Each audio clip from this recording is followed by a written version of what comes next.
Ladies and gentlemen, welcome back to Dial-R Sweetlick Tactics. It's time for a deep dive. Today we are covering the new SSS Atlas tank unit that came to the game today, Carabyne. I'm calling him Carabyne. Some people, I've heard Carabyne, but I like Carabyne.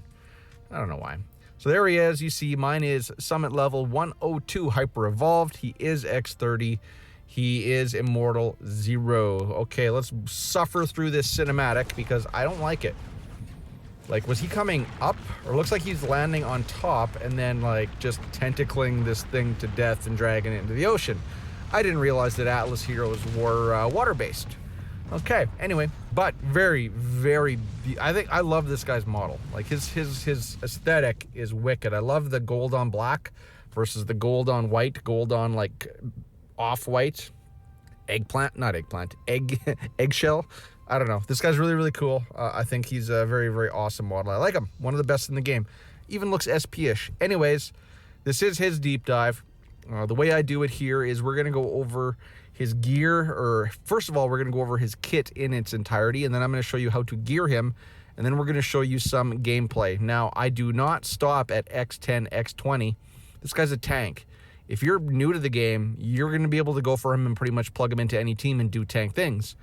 But where the real nuance comes with a hero is when it's X30 at endgame, and then how well does it, is it still a part of that team or does it fall off? So as such, I don't waste your time, I don't waste my time stopping at X10, X20.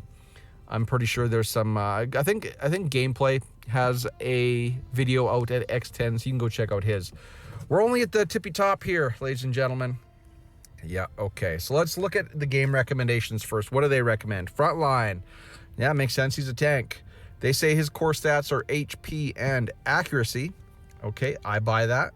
And they're recommending an opportunistic set and a Hawkeye set and or a vigorous set. I also agree. I concur. Those are what I'm going to recommend to you as well. So let's go over this guy's kit, shall we? Let's start with his ultimate, Shadow of the Depths. Carabyne casts the Shadow of the Deep Sea into reality, dealing damage equal to 20% of his max HP. That tells us right there that HP is going to be his primary stat. In a rectangular area 4 times, so 4 hits, 4 slams. This damage has a 60% chance based on accuracy to do the knockdown. Knockdown is a tank mechanic. That's every tank. Knockdown is how they do their damage. So at 60% though, that means we don't need a whole lot of accuracy on this guy to make that 100%. 150 accuracy is going to be 95% chance to do knockdowns on ultimate. So really, we're going to call 150 accuracy the benchmark unless things change. This skill cannot crit, and the damage dealt is calculated instantly and cannot be delayed. Who can delay damage? Vanguards and Assassins. This guy's whole kit, as we're going to see, is built to counter Vanguards and Assassins. Talent effect. Before activating the skill, receive the Void Shell effect. That's his first common skill. We'll get there shortly. The exclusive effect.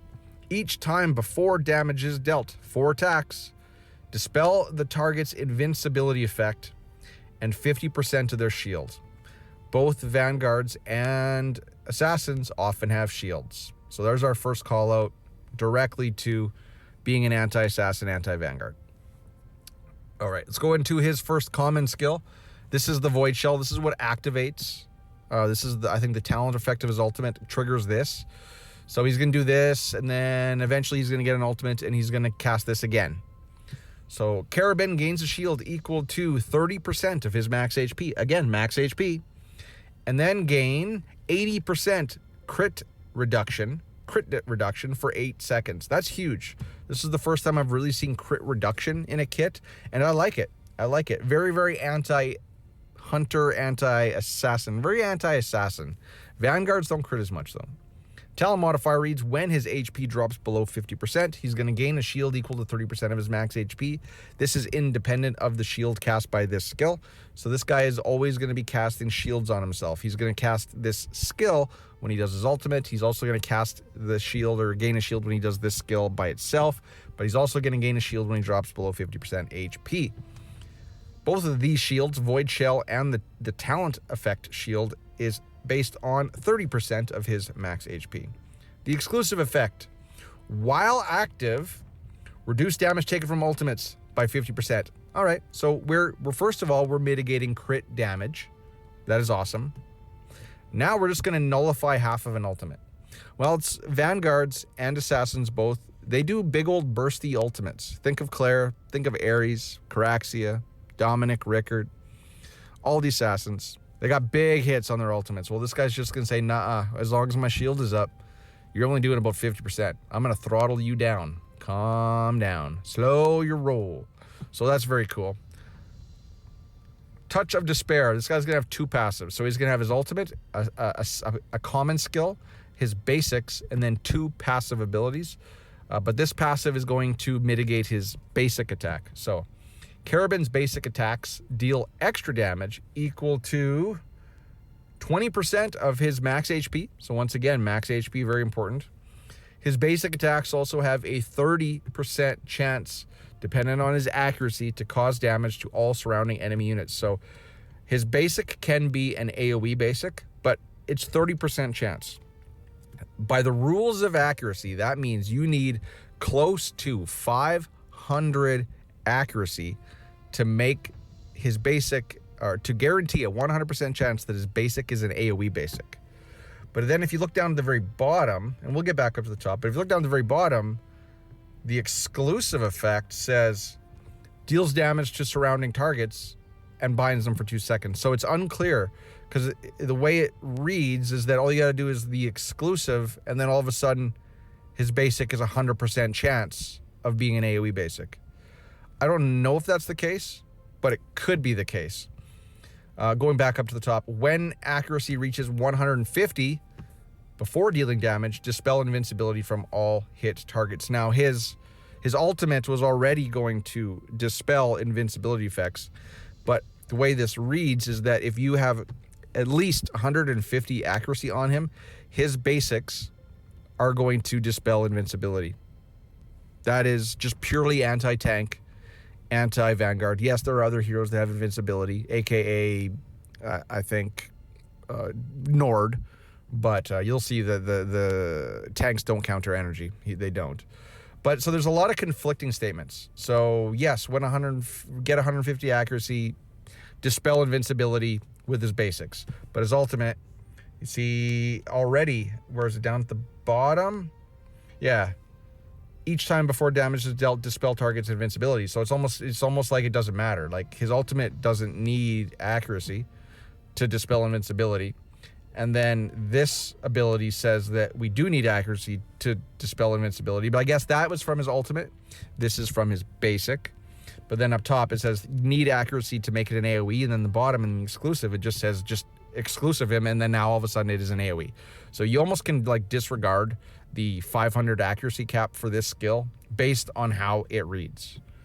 Talent modifier, when HP is below 50%, the damage is increased by 50%. Again, that's the damage of his basic attack. And then we already discussed the exclusive. Dark Blood, this is his number 2 passive. When entering battle, he's going to gain the Guardian State. This Guardian State's a little bit unique. It's not like other Guardian States. Other Guardian States is just damage reduction. Usually it's around 50 to 60%. But he's going to gain 400% crit reduction. So that's crit damage reduction. So if you think about it, a lot of heroes have what, like 320, 400% crit damage. Oh, someone sent me a friend request, but that is a hack. So this isn't going to negate. I don't think this negates them critting. It's the crit damage. So say they have 500% crit damage. If they still crit and you have 400% crit damage reduction, well, then they're still going to hit you with 100% crit damage, or 100% crit damage. Like it's the maths are, you get it. They're still critting, but the damage is going to be mitigated because a unit that can crit has a modifier on the value of that crit. And this is just critical damage reduction. It's not just negating the crit. Otherwise, we wouldn't need 400% crit damage reduction. We would only need 100%. Clear? All right. If that wasn't clear, say so down in the comments below. Talent modifier reads the effect decay. I guess we got to say that this effect fades to 0 in 20 seconds. You can do the math to see how much that scales every second. What is that? 20? Yeah, it'd be by 20. So it'd be 380, 360, 340. That would get down to 0. But now the effect decay is extended to 40 seconds. 40 seconds is the whole fight, if we're being honest, which means he's going to lose 10% crit reduction or crit damage reduction every second, or 10% every second for 40 seconds.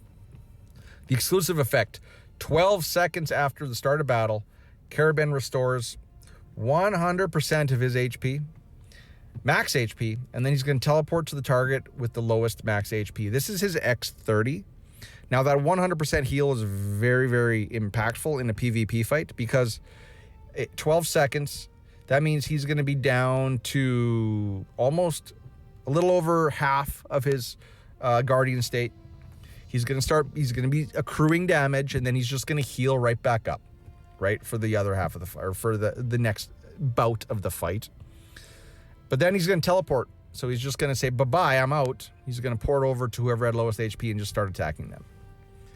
Now, this was changed. Originally, this was he's going to port to the backline unit, and they changed it overnight to now be the lowest HP, which the 12 seconds it takes him to teleport is what's going to make this not work against energy, and you'll see that when we're doing our testing. So those of you that really beefed up their Carriolas to stop tanks, it still works. Don't worry about it. So is this X30 worth it? Yes. Yeah, it's still worth it, but it is not game-changing. It is not mandatory by any means. So that's his kit. You see that he's a tank with a lot of basically anti-assassin, anti-Vanguard built into it. So this guy is built, tailor-made for PvP. His exclusive, we already went over it. It is an HP damage reduction, damage amp exclusive. The X30, while nice, not mandatory, but I would say that the 40% HP, or the extra HP you get from going from X20 to X30, yeah, you want that. Yeah, you kind of want that, as well as the damage reduction. Talent modifier reads, I'm not going to, sometimes I do these secondary ones. I'm not going to this time because they're all just tank ones. They're all just standard. They're not game changing. You can read them on your own. Now let's get into the gear. Okay. So I had 2 sets of gear, but you'll really only need this set. So you want to run this guy in opportunistic Hawkeye. Remember, you need to hit 150 accuracy to make this guy's kit basically function in all form and fashion. There was that one little like misleading statement where it was like you need basically on his first passive 500 accuracy to make it 100% chance of AoEing, but then the exclusive effect just made it an AoE. So you only need 150. 150 is going to guarantee that his ultimate's going to knock down, and it's going to guarantee that his passive basic, or his passive that affects his basic, makes his basic dispel invincibility, which the ultimate's going to do anyway. Okay, so yeah, accuracy is important on him, but it's not as important as it seems. So how you want to build him is an opportunistic Hawkeye. You want HP on the helm, you want HP on the boots. You know, you want opportunistic because it's going to give you your damage reduction, and it's going to increase your max HP, and it's going to heal you, which is what he wants. It is tailor-made for him. And then you want to run a Hawkeye set. You want HP hands, and you want to try to shoot for 90 to 100 accuracy from his gear. Now, you have to hit 150. You're going to get 62 from Guild Tech, which means you really only need to hit 92. Or wait, 90? No, you need to hit 88. You have to hit 88 accuracy from gear in order to hit that 150. So that's important, and that's why you kind of need a Hawkeye set. Now, in order to not have to run an accuracy helm, you're going to need decent accuracy substats on your gear. So while the hands, helm, and feet, you'll want HP primaries, what you want to look for in the secondary stats is HP, accuracy, and damage reduction. You see this piece has a +2 accuracy, +1 accuracy, +2 accuracy, +2 accuracy, no accuracy. So, you know, these pieces did get good substats or accuracy substats just from rolling. At least the opportunistic set does prioritize accuracy, luckily. So if you have good high level like A to SSS opportunistic gear, likely it's going to have the stats you want: HP, accuracy, and damage reduction. And then you're going to run that Hawkeye set just for that extra 40 in order to get you up there. Remember, you need 88 accuracy minimum from gear if you have maxed Guild Tech accuracy, okay, to hit that 150. 150, 150, 150, then HP, HP, HP, HP, HP, all day, all day, all day. Okay.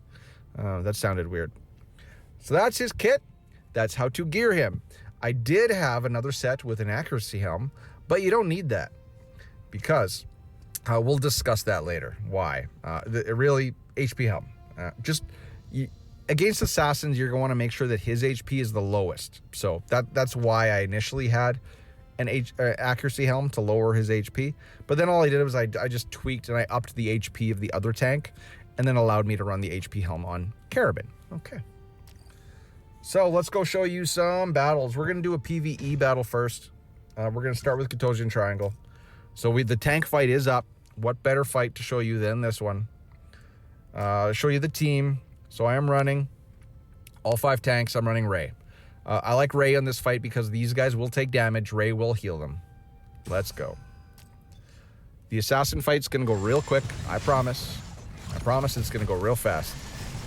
My assassins are pretty good. They're pretty good. I like them. I like them a lot. Okay. So there we go. Zeta's dead. How is Zeta? I like Zeta, actually. Who we killing up top there now? I think that's not Rez. It's a tank up there. Miranda is still up somehow. Come on. Oh, that is Rez up there with the injection. Bye, Rez. All right, let's just kill Panda, please. Come on. Come on. Let's get this over with. People are waiting. People are waiting. Let's not keep them. Okay, there we go. We're done. Okay, so tank fights in PvE are kind of weird. Now, the majority of the damage usually goes to Obek, the commander, right? Because of the way the commander works. And you need Titan's Hammer as well. If you don't have Titan's Hammer, then you shouldn't even be worrying about building up a tank team too high. You absolutely have to have Titan's Hammer to make a tank team viable. That doesn't mean you can't run them. It just means they're not going to be viable. So you need Obek and you need Titan's Hammer. Now, normally the damage shows up on Obek's damage meter, but in this battle, for some reason, this fight, it doesn't. And the damage is really weird because the people that are going to be scoring the highest are the tanks that are going to score the hit that knocks down the boss, because it's going to take off huge chunks of damage. If we look at the damage meter now, Carabyne's at the bottom. He's absolutely at the bottom. But when I was running this earlier, he was at the top. It really depends on who scores the knockdown when he does his little dash and gets interrupted, and then when he goes into his little I'm going to kill you shield phase, which is coming up right now. So who's going to get the damage? Who's going to get it? Who's going to get it? Who's going to get it? It looks like Panda got it. See, Panda jumped way up there real quick. So Carabyne down to the bottom again, but keep in mind, though, that the damage is kind of funky. And keep in mind also that Carabyne's kit and his whole kit was basically built to counter assassins and vanguards. In PvE, you really only need Teresh, Panda, I would say Ray for healing, and then just pick really Teresh, Panda, and then pick your next 3 best tanks. If you don't have next 3 best tanks, then bring a support and your next 2 best tanks. That's the tank team in a nutshell for PvE. They're not really important for anything outside of this fight, their Endless Battle fight, and Twilight Lands if you need them. They're kind of like Vanguards in that regard. You mainly just need them for PvP. PvE, just use what you got. But does he help here? Yeah, he's helping. Is he shining here? No. In PvE fights like this, he's just another tank. Just another tank. But really, I like this team because I like Ray. Ray heals up the whole team, keeps them rolling. And Ray's also going to be important for PvP. And we're going to wrap it up here. Yes, this fight is mind-numbingly boring. But the boss does do some decent damage. Like you see Panda, he was hit there. Panda's damage reduction state is over. And Ray is the one that's keeping him up. Otherwise, he can die. And there we go. Good gear? No. Rebirth gear. So that's basically tanks in a nutshell. Is he a standout there? No. Tank fights are all about, specifically this fight, who actually scores the knockdown, regardless of who's there. But he does take damage from knockdown, so you do kind of want to bring in knockdown units. Now let's move into PvP. Okay, now we're going to start with assassins because I was killing assassins quite well in my testing this morning. And then I posted pictures everywhere. And for some reason, they just stopped working. And I don't know why. This was my assassin counter team. So you see I got him up front. And remember, against assassins, you want him to have the lowest HP. So you see I got him right now in the second tier. We'll move him to the first tier because it doesn't matter. All my other tanks now have higher HP than him. I got Tachikoma in here, but I was actually running it like this. So I got Panda. I moved him to a Blessed set. That was the change I made with a Resonant set, X30. You see he has 5.1 million HP. Carabyne has 4.8. Teresh has 6.3. Ooh, 4.5. Okay, well, let's bump him down a little bit just in case. Because you see in the back, they do get more health, but only 41,000. Middle row tanks get a big old bump of 8.5% HP. And then Wamagon has 6.2, fully tempered gear, whatnot. And this is important. This prototype is going to be important for countering assassins. Allied tank heroes gain an additional 30% crit damage reduction, and they're going to reduce the attack speed of 80 for 5 seconds of whoever crits them. And that stacks up to 5 times. So this prototype, not important. In a 5v5 5-team PvP setting, these two, your two red ones are going to be allocated somewhere else. But we can put this in here just for stats. If you're just looking to do 1v1 arena, we can just roll this one in here for just flat stats. So very important that against assassins, the Carabyne has the lowest health, because that's going to make a difference to the fight. So let's just leave it like this. For some reason, this was working, and then it stopped working, and I don't know why. So let's just run this fight now. So Tachikoma for the shields. I don't like Ray for this fight. It doesn't seem to be needed, but that shield right there that Tachi just put on everybody is essential. And what is also essential is Panda has to kill their Fiona. You see up there, he didn't. He didn't kill Fiona, so this is going to be a loss. So there he's going to go again, and he's got to nuke her. Because if she gets off that second immunity, there we go. Okay, so he nuked Fiona, but now if we look at the team, Wami's dead. Carabyne's down there. Let's see. Carabyne's dead. Carabyne's not supposed to die. Carabyne dies, then it's over. Let's fast forward. We're not going to win. Like I said, this was winning consistently earlier, but keep in mind, this is a very, very good team. This is a 10 million power assassin team with Asuka. So let's just try something else. Let's just switch him up to his more HP gear. Maybe that'll keep him alive. But we have to move Tachi to the middle in order to gain an HP buff to hopefully make it so that he is the lowest HP unit. Let's try it again. Try it again. So I do want to chuck my Panda to the back. There he goes. All right, so that you see their immunity is up. Now Panda's going to ult. Of course, she's got an immunity up. And kill her, Panda. Kill her. Come on, Panda. Kill her. But you see, Tachi's dead. Wami's dead. We're not winning this fight. And they got their second unity up. It's really about killing Fiona, and I don't know why the cadence of this fight got thrown off. So, and that's a Korra team. Very good team. I don't know why I was beating it earlier, but I can't beat it now. Nothing's changed on my end. But there are other assassin teams like this. 7.3 million assassin team, but no Korra. And you're going to see that this is like completely night and day difference. I just want to make sure that he has the lowest HP, which is why I switched him to his accuracy build. So he's a good frontliner because they'll target him, especially since you see Dominic just laced an ult into him. But he's going to have that big old damage reduction shield up, and basically Dominic's ult did nothing. Did nothing to him. And then we're going to just nuke them all into the ground. Of course, Korra changes the dynamic of this fight altogether, but if you want to beat non-Korra assassin teams, you can just use summoners. If you have an Awakened 3 Daniel, you can use summoners just as fine to kill non-Korra assassin teams. But if you want to kill Korra assassin teams, then you need Artemis Hunters, or you need maybe a more evolved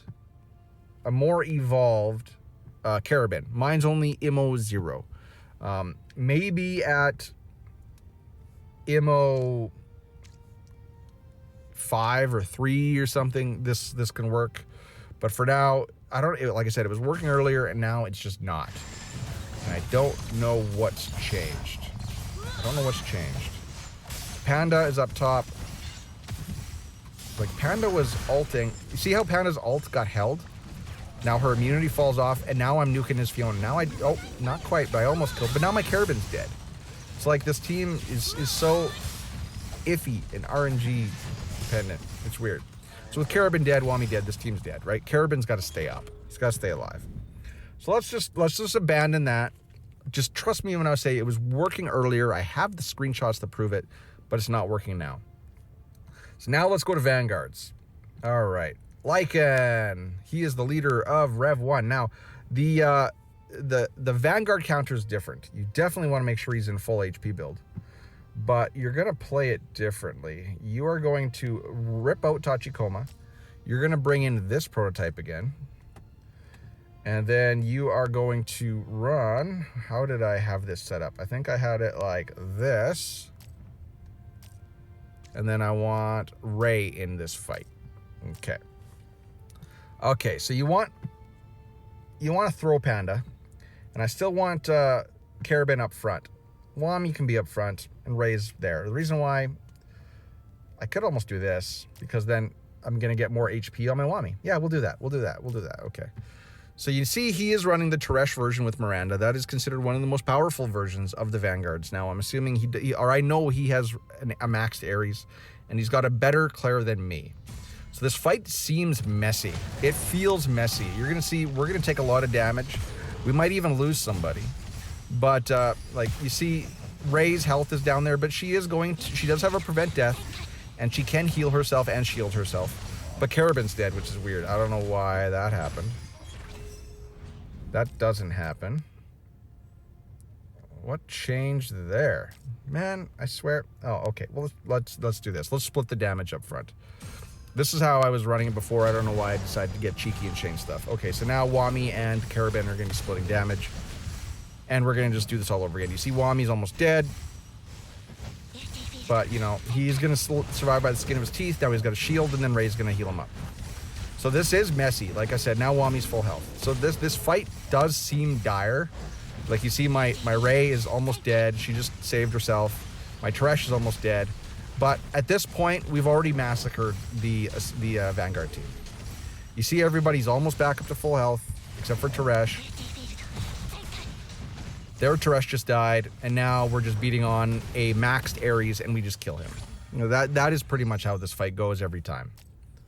So just to show it's consistent, let's just do this again and run it. Ran and win. Okay. So this team, very, very consistent. I guess don't do like I did the first time. Don't leave Carabyne up front there by himself, because he's going to get swarmed and he's going to get nuked. Could I put Ray up front? Yeah, I could. But I kind of want two people up front just to split some damage. And I kind of want to keep Panda with Teresh so I can chuck him in the back and kill Miranda. But let's run it again. You'll see these are very even teams, and we win. It's very consistent. Very, very consistent. And you see he does have a max Ares, and Claire is well developed. He's got a max Teresh. He's got level 80 Hagridon. He's got the goods. And so I am primarily going to use Carabyne to help me beat Vanguards. So let's go looking for more Vanguards. Here we go. 8.2. This is an even beefier one. Still the exact same composition of teams. Let's just fast forward to make sure that it's consistent. It is.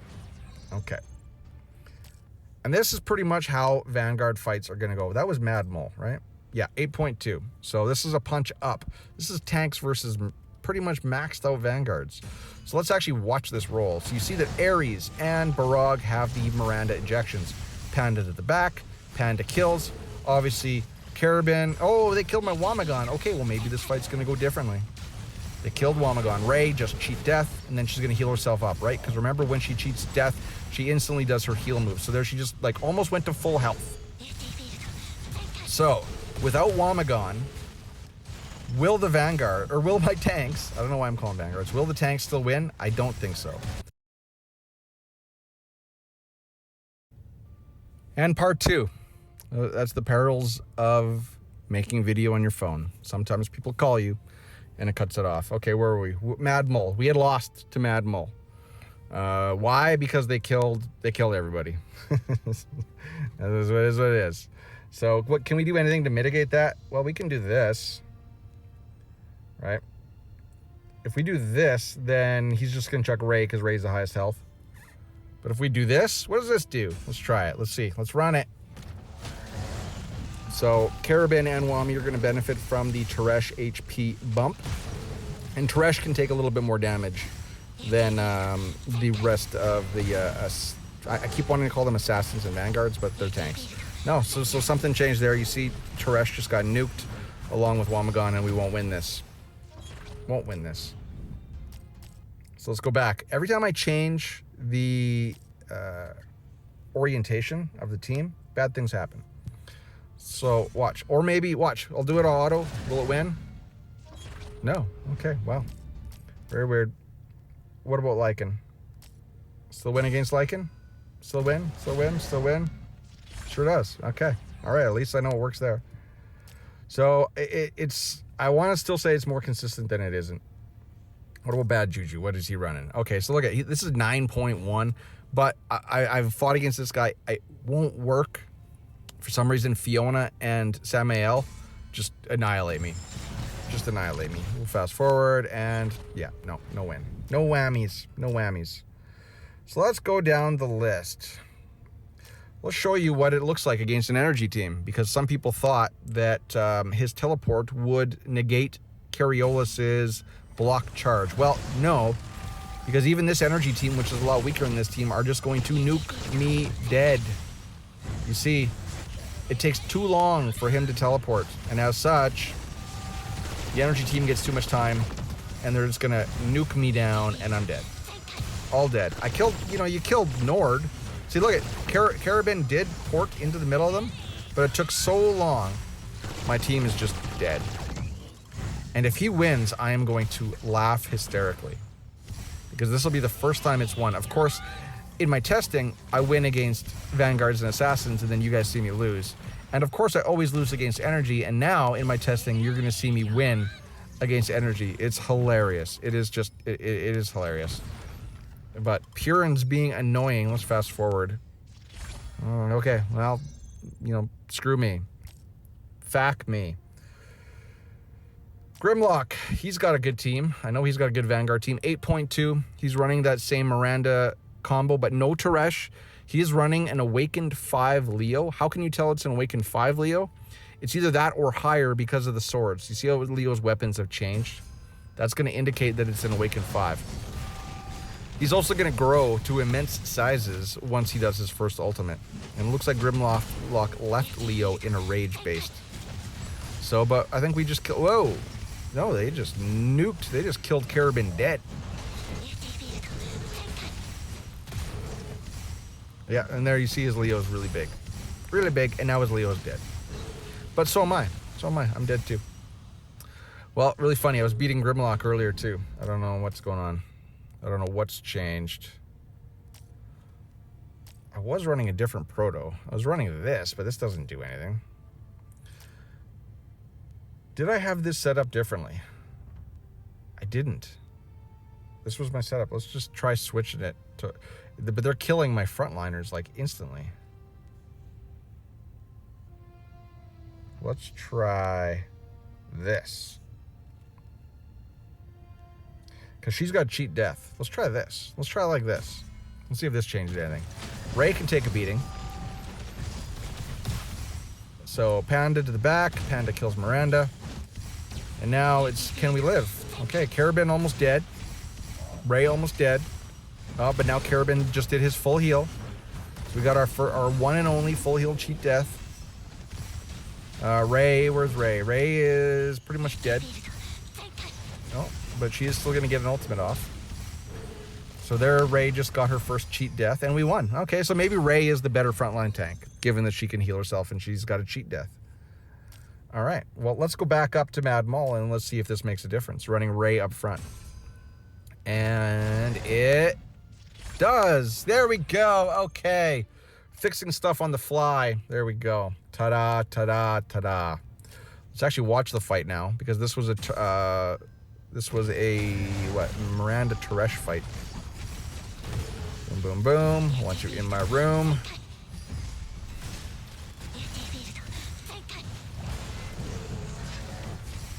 And Carabyne's dead this time.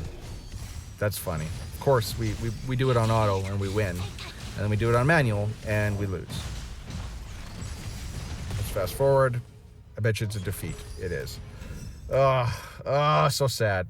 But I am fighting the tippity top of the tippity top. I just want to go fight Lycan one more time. And of course we win. Of course we win against Lycan. All right. So you guys are seeing it win, even though it's on auto. And then, I don't know. I'm not going to try Pal. Pal's got the Helen team. I could not beat. He's got his Fiona beefed up so high with HP. I can never kill her. And it's an instant loss. Let's try Fearless. Got to try Fearless. He's the Vanguard builder. So he's running Carabyne back there. Which, you know, with Carabyne's true damage, that's going to cause us some problems. He's got a maxed Ares. Non-awakened Leo. And he's running Fiona. So let's see, how do we do? We're gonna run this one through because it is much different. You see Panda did not get to the back, so Fiona is protected by Carabyne. So we're just gonna have to take the hits. So Leo is rage based, he hasn't been flipped. And I would expect that he's gonna beat me. But let's see if this makes a difference. So I did port to the back and I did kill Fiona. So now it turns into, can we kill his Ares, which is stacked. Stacked. Boom, boom, boom, boom, boom. We just killed his Claire. And yes, indeed. Now look at that, Fearless. The Ray Carabyne combo did its job. Beautiful. Well, I'm not going to say that yet. Not going to say nothing. I'm not going to say nothing because his Ares can single-handedly turn a fight around. Like, look at he's almost... Like, are we actually going to be able to beat him? Like, we're not stunning him. Come on, Panda. Panda needs to get an ult off. There it is. Yeah, now Panda's dead. Can Carabyne kill him? This is interesting, because look at these two have... Carabyne's got a lot of shields, and Ray's got the heals. Is this gonna happen? Hey, there it is. Okay. All right, well, we're gonna end the video there because I gotta end on a high. So ladies and gentlemen, that is gonna wrap up the deep dive for Carabyne. He does make the tanks better versus Vanguards in PvP. I'm not at the point of killing assassins yet. I'm gonna have to say that yes, you can get lucky and win against core assassins, but you're gonna need more evolutions on your Carabyne in order to survive and win. I'd say that Tachikoma is better for assassins versus Ray because that shield off the beginning basically helps make you live through the first immunity phase. So if you want him to beat assassins, they can do it. I've heard from other people that it is consistent as well, but you are going to need more higher evolutions on your Carabyne. If you want to beat Vanguards, well, yeah, you can do that. But you saw our testing; it's not 100%. But it's consistent. It consistently works. It even beats Fearless if you got to go up against him. Sorry, Fearless. But that was probably a 1 in a million. I'm gonna go fight him like 8 times after this and see. But ladies and gentlemen, that is my deep dive into Carabyne.